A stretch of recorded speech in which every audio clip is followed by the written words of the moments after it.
Vous avez été nombreux à me demander la suite sur la mini-formation de la création d'entreprise.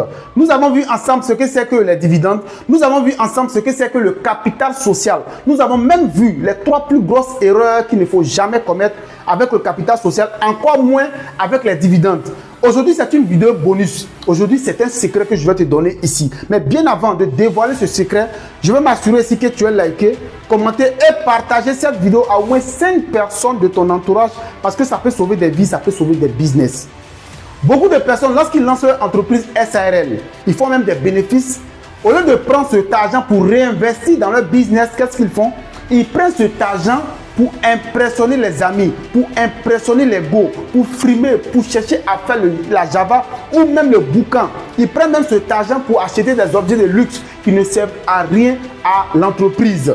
Un entrepreneur qui réfléchit, un entrepreneur qui a toutes ses facultés en place, un entrepreneur qui sait pourquoi il est dans le business, il ne prend jamais tout son argent pour aller jeter ça dans n'importe quoi. Lorsque tu te mets avec quelqu'un pour créer une entreprise SARL, vous avez fait un bénéfice net de 1 500 000 francs CFA.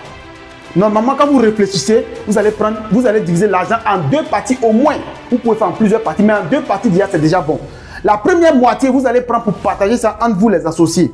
La deuxième moitié, là, vous allez réinvestir dans le business. Vous allez chercher à faire grossir votre capital. Vous allez chercher à recruter du personnel. Vous allez chercher à miser sur la communication. Vous allez chercher à structurer vos business avec de bonnes stratégies. Vous n'allez jamais prendre votre argent pour aller mettre dans du n'importe quoi. Raison pour laquelle je dis toujours, quand tu veux créer une entreprise et puis tu veux te mettre avec quelqu'un, il faut te poser la question. Est-ce que la personne avec qui je me mets là, la personne a une bonne moralité? Est-ce que la personne sait ce qu'on appelle une gestion financière? Est-ce que la personne sait ce qu'on appelle le capital social? Est-ce que la personne sait ce qu'on appelle les dépenses, les charges fixes? Il faut se poser ces questions. Ce n'est pas parce que nous avons grandi ensemble que nous sommes obligés de faire business ensemble. Ce n'est pas parce que nous sommes nés de la même famille que nous sommes obligés de faire business ensemble. Combien de personnes ont vu leur business se détruire parce qu'une seule personne des associés a fait tomber le business? Combien de personnes ont vu leur business partir en fumée parce qu'ils sont associés avec la mauvaise personne à cause d'une mauvaise collaboration? Donc pour laquelle je dis toujours, il faut respecter les 3 C. Le premier C, vous allez mettre sur contrat. Le deuxième C,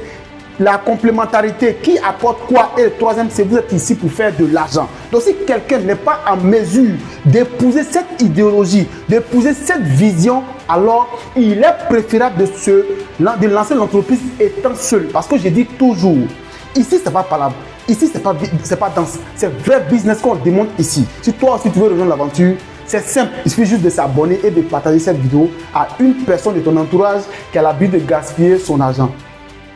À la prochaine vidéo, si Dieu le veut.